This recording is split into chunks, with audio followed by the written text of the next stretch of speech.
So how do you bookmark a web page on the iPhone? Let me show you how it works. And if you're new here on this channel, consider subscribing so you do not miss tutorials and videos similar to this one.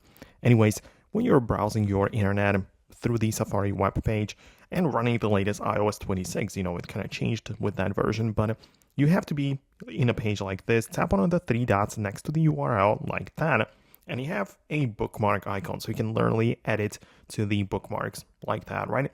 But there are like more things below, right? There is another bookmark icon. So the difference is basically that when you click on the add to bookmarks, it will just perform it. It's basically done.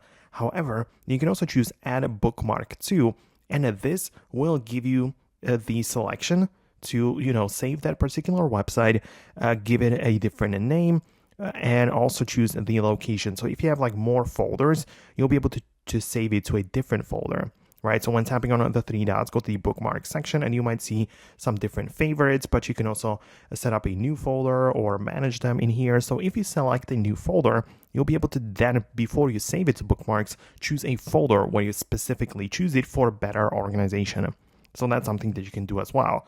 And also one more thing, which I personally find to be very useful, is not just to save it to bookmarks within a Safari, but I can save it as a bookmark on the home screen as a separate icon.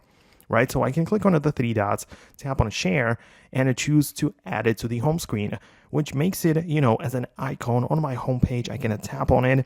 It can behave like a standalone separate application if I wanted to, and I can access the website anytime I want. So let me know what you think below. Most definitely subscribe for upcoming tutorials and videos like this one, and I'll talk to you soon.